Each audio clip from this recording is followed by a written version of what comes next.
গণভবন চায় কিনা যে এই ঘটনা সুষ্ঠু তদন্ত হবে। যদি চায়, আল্লাহ করুক যেন সুমতি হয়, তাহলে সুষ্ঠু তদন্ত হবে, না হলে হবে না। এইখানে গণভবনের ইচ্ছা অনিচ্ছার উপর সবকিছু নির্ভর করে। এবং এই সুযোগে আমি বলি, এই যে বিএনপি, জামাত সহ অন্যান্য দল যে নির্বাচনে না যাওয়ার সিদ্ধান্ত নিয়েছে উপজেলায়, সঠিক নিয়েছে। এগুলো হচ্ছে মিথ। শেখ হাসিনার অধীনে কোনো লাইব্রেরি কমিটির নির্বাচন সুষ্ঠু হবে না যদি ওই নির্বাচনে শেখ হাসিনা যায়। এবং বাংলাদেশের কমিউনিস্ট পার্টি, জামাত ইসলাম না, বাংলাদেশের কমিউনিস্ট পার্টির সাধারণ সম্পাদক একবার বলেছিলেন যে হিন্দুদের ক্ষেত্রে আওয়ামী লীগের আন্ডারস্ট্যান্ডিং হচ্ছে এরা দেশে থাকলে আমাকে ভোট দেয় আর দেশ ছেড়ে গেলে আমাকে জমি দেয়। তা আপনি হিন্দুকে হিন্দু হিসেবে ট্রিট করবেন কেন? মুসলমানকে মুসলমান হিসেবে ট্রিট করবেন কেন? আপনি এই ভিডিও যেটা দেখালেন, আমাদের দুজন শিশুই বলবো, কারণ আইনত 18 বছর পর্যন্ত শিশুই বলে, শিশু আইন 2003 অনুযায়ী। তো দুইজন দরিদ্র শ্রমিক, নির্মাণ শ্রমিক, যে নৃশংস দৃশ্য এ চোখে দেখবার নয়, মানবতার চরম বিপর্যয়। এবং কোনো অবস্থাতেই যে কোনো অপরাধের অভিযোগই হোক, এই হত্যাকাণ্ড মানবতার বিরুদ্ধে অপরাধ, আমাদের সভ্যতার বিরুদ্ধে অপরাধ।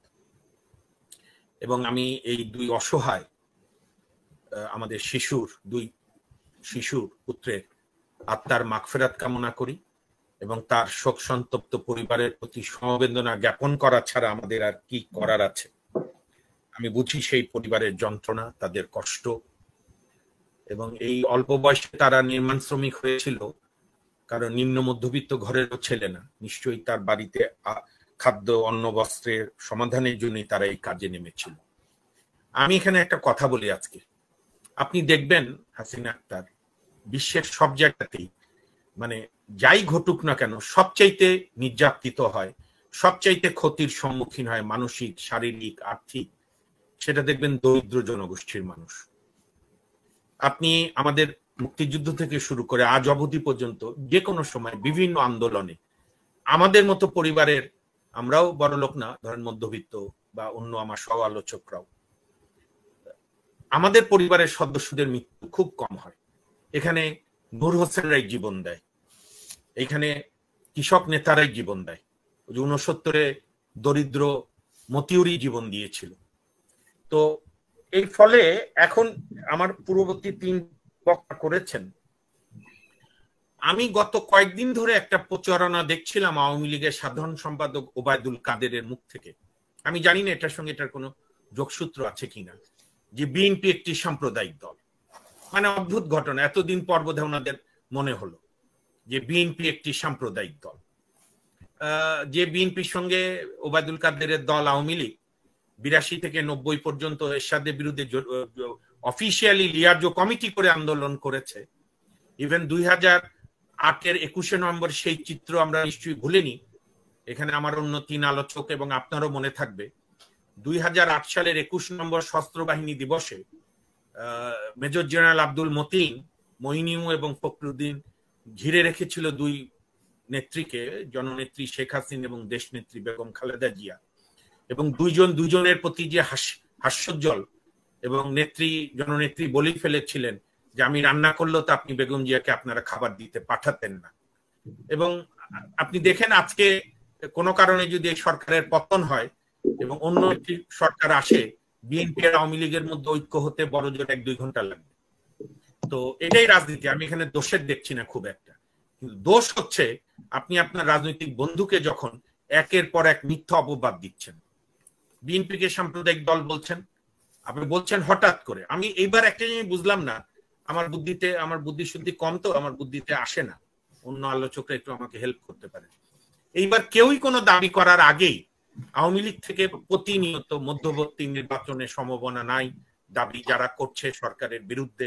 এখন বিএনপি সাম্প্রদায়িক দল।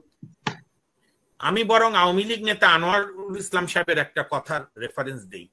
উনি বলেছেন এই নাসিরনগরে ব্রাহ্মণবাড়িয়ার ঘটনা, 2012-তে রামুতে, আমি ব্যারিস্টার এম আমিনুল ইসলামের নেতৃত্বে আমরা 15-20 জন 2012 রামুর ঘটনার পরপরই 4 দিন থেকে একদম স্পটে গিয়ে, ঘটনার 2-3 দিন পরই সুব্রত চৌধুরীও আমাদের সঙ্গে ছিলেন, আমরা একদম যাকে বলে মানে বেসরকারিভাবে যত রকম তদন্ত, এবং সেই তদন্ত আমরা দেখেছি যে এখানে কোনো বিরোধী দলের কেউ যুক্ত ছিল না, সরকারি দলেরই হয়তো সিদ্ধান্ত নেয়নি। আমি বলছি না যে আওয়ামী লীগ বলেছে এটা করো, কিন্তু সরকারি দলের নেতা কর্মীরাই। আপনাকে আমি একটা কথা বলি, এখানে অসংখ্যবার তর্ক করা যেতে পারে, মূর্খের মতো তর্ক করা যেতে পারে। ফ্যাক্ট হচ্ছে আমাদের মতো বাংলাদেশে এই ধরনের ঘটনা কোনো বিরোধী দলের পক্ষে ঘটনা সম্ভব না। এইটা সরকারি দলের লোকজন হয় সরকারের সিদ্ধান্তে না করুক, নিজেদের নানা স্বার্থে করে। আপনি কিছুদিন আগে দেখেননি বগুড়া শহরের এমপি তার শ্যালককে ছাড়িয়ে আনার জন্য যে জিল্লু ভাই আছেন পুলিশের বড় দায়িত্বে ছিলেন, এটা তো বাংলাদেশ ওপেন সিক্রেট যে এমপিদের ছেলে মেয়েদের ছাড়াতে গেলে মন্ত্রীকে ফোন দেবে, লোকাল এসপি কে ফোন দেবে। কিন্তু সে এত গিয়ার আপ, মুক্তিযুদ্ধের চেতনায় এত উদ্বুদ্ধ হয়েছে, 2041-71 সাল পর্যন্ত আওয়ামী লীগ ক্ষমতায় থাকবে এই চেতনায় উজ্জীবিত হয়ে নিজেই চলে গেছে থানায় গিয়ে মাস্তানি করে তার ছেলেকে ছাড়িয়ে এনেছে। কাদের বিরুদ্ধে ছেলে লড়াই হয়েছিল? যুবলীগের বিরুদ্ধে, যুবলীগ এবং এমপির ছেলে। তো সুতরাং আপনি এটা দেখেছেন এই যে হত্যাকাণ্ডের। আমি আপনাকে বলি, আমি যদি ভুল হই তাহলে আমার চেয়ে বেশি খুশি কেউ হবে না, এবং আল্লাহর কাছে আমি শুকরিয়া আদায় করব যেন আল্লাহ আমি যেন মিথ্যা প্রমাণিত হই। কিন্তু ঘটনা কি ঘটবে জানেন? এই তদন্তের কোনো আলো দেখবে না, কারণ এই দু একদিন পরে এর আগেও আমরা তো আলো দেখিনি, এর আগেও তো সাম্প্রদায়িক কোনো ঘটনা একদিনের মধ্যে বা আজকে আমরা টকশো করতে করতে কালকেই দেখবেন আওয়ামী লীগের প্রচার যন্ত্র বলবে যে বিএনপির সাম্প্রদায়িকরা জামাতরা এই ঘটনা ঘটিয়েছে।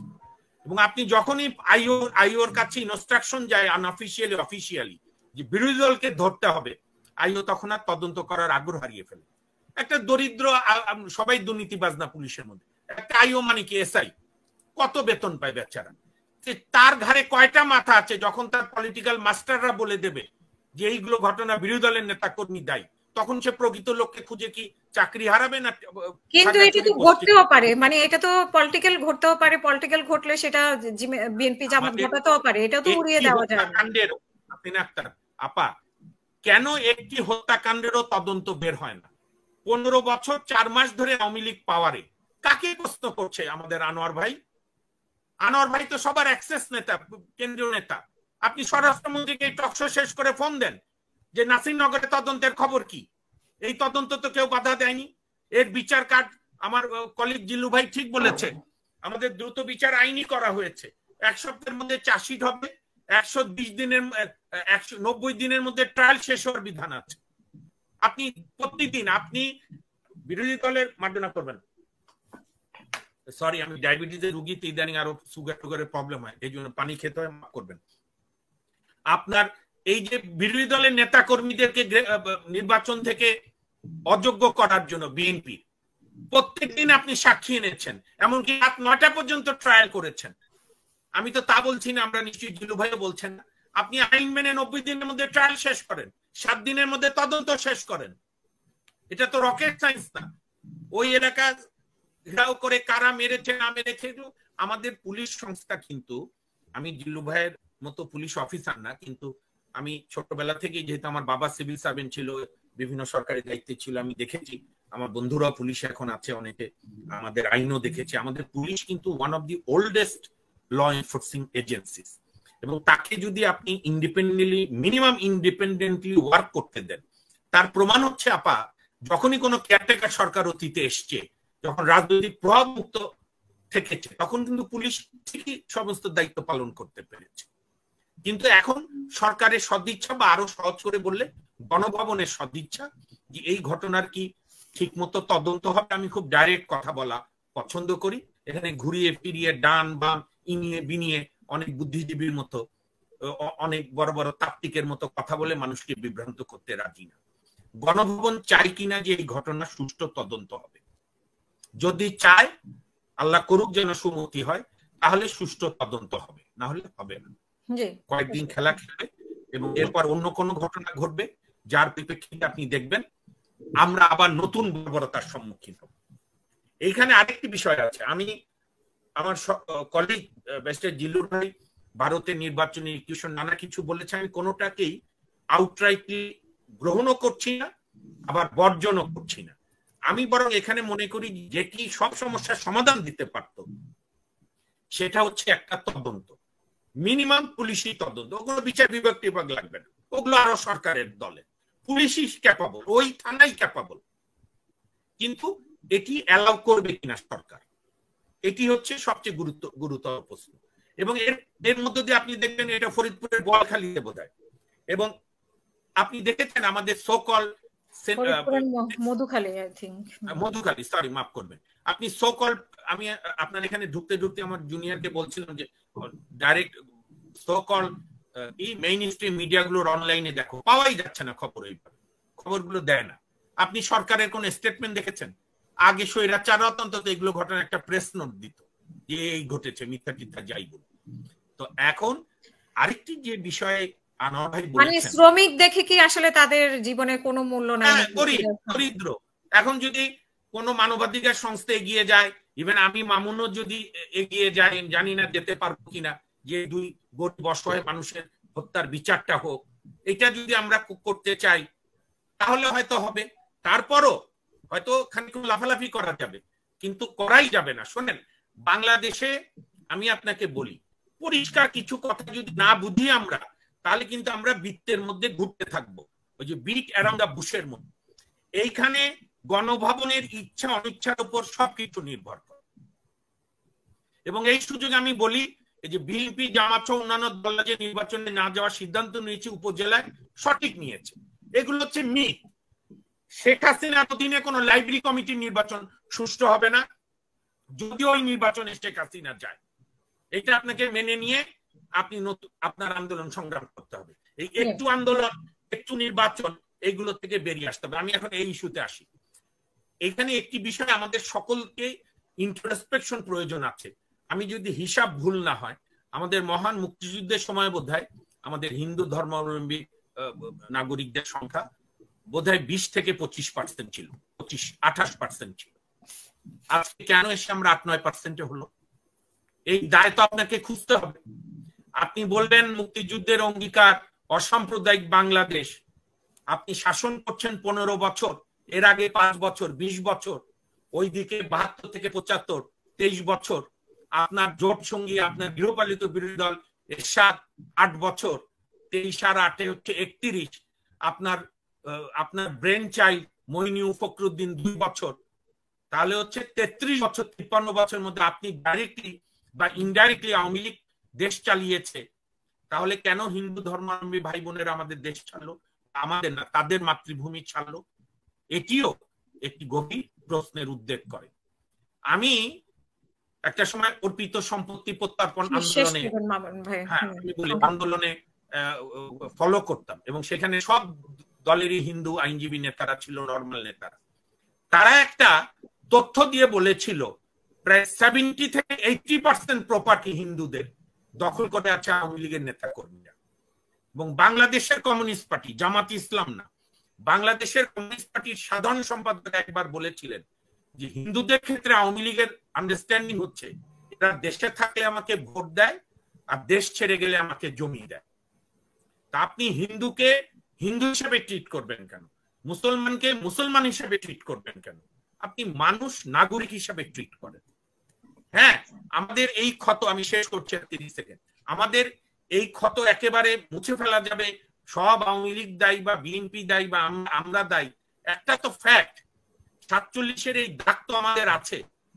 হিন্দু মুসলমান তো দাঙ্গা হয়েছে, হিন্দু হওয়ার কারণে যেরকম নির্যাতন হয়েছে, মুসলমান হওয়ার কারণে এখনো ভারতে নির্যাতন হচ্ছে। আবার বাংলাদেশে হিন্দু, আমি বলি হিন্দু হওয়ার কারণে অ্যাপিসমেন্ট যেটা বলে, সুযোগ সুবিধা অনেক সময় হিন্দু বড় লোকরা বেশি পেয়েছে, ভারতে মুসলমানরা অনেক সময় বেশি পেয়েছে যে তারা সংখ্যালঘু। অর্থাৎ আমাদের উপমহাদেশের রাজনীতিতে ওই যে আমাদের পূর্বসূরি কংগ্রেস এবং মুসলিম লীগের নেতারা যে ডিভিশন করে দিয়েছে, আমাদের হৃদয়ে যে রক্তক্ষরণ করেছে, সেখান থেকে আমরা ঠিক মতো বের হয়ে আসতে পারিনি।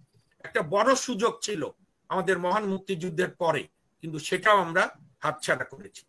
আমি শেষ করছি, এই দুই দরিদ্র শিশু কিশোরের যে হত্যাকাণ্ড, আমি একদম একমত। এই হত্যাকাণ্ড স্থানীয় সরকারি প্রশাসনের মদত ছাড়া, স্থানীয় সরকারি দলের গোষ্ঠীদের নানাবিধ, আমি বলছি না স্যার